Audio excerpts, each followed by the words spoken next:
किसान और भगवान। एक बार एक किसान परमात्मा से बड़ा नाराज़ हो गया। कभी बाढ़ आ जाए, कभी सूखा पड़ जाए, कभी धूप भी बहुत तेज हो जाए, तो कभी ओले पड़ जाए। हर बार कुछ न कुछ कारण से उसकी फसल थोड़ी खराब हो जाती। एक दिन बड़ा तंग आकर उसने परमात्मा से कहा, देखिए प्रभु, आप परमात्मा है, लेकिन लगता है आपको खेती बाड़ी की ज़्यादा जानकारी नहीं है। एक प्रार्थना है कि एक साल मुझे मौका दीजिए, जैसा मैं चाहूँ वैसा मौसम हो, फिर आप देखना मैं कैसे अन्न के भंडार भर दूंगा।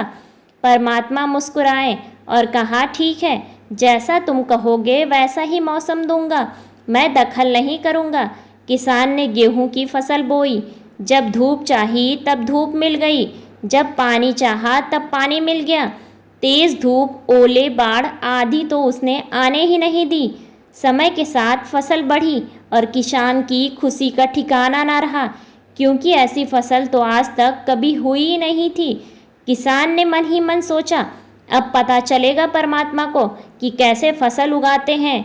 बेकार ही इतने बरस हम किसानों को परेशान करते रहे। फसल काटने का समय आ गया। किसान बड़े गर्व से फसल काटने गया, लेकिन जैसे ही फसल काटने लगा, एकदम से छाती पर हाथ रखकर बैठ गया। अरे ये क्या! गेहूं की एक भी बाली के अंदर गेहूं नहीं था। सारी बालियां अंदर से खाली थीं। बड़ा दुखी होकर उसने परमात्मा से कहा, प्रभु, ये क्या हुआ? तब परमात्मा बोले, ये तो होना ही था। तुमने पौधों को संघर्ष का जरा सा भी मौका नहीं दिया। न तेज धूप से उसको तपने दिया, न आंधी ओलों से जूझने दिया। उनको किसी प्रकार की चुनौती का एहसास नहीं होने दिया। इसलिए सब पौधे खोखले रह गए।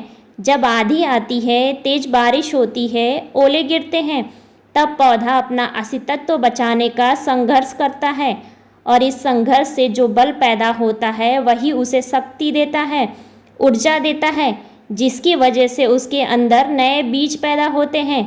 उसी तरह जिंदगी में भी अगर संघर्ष ना हो, चुनौती ना हो, तो आदमी खोखला ही रह जाता है, उसके अंदर कोई गुण नहीं आ पाता।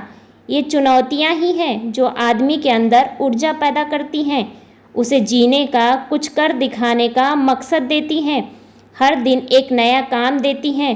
सोचो, अगर ये सब ना हो तो ज़िंदगी कैसी होगी। इसलिए चुनौतियों से डरो या भागो नहीं, बल्कि उनसे कुछ नया सीखने की कोशिश करें। ऐसे ही बेहतरीन कहानियों को सुनने के लिए वीडियो को लाइक और चैनल को सब्सक्राइब करें। धन्यवाद।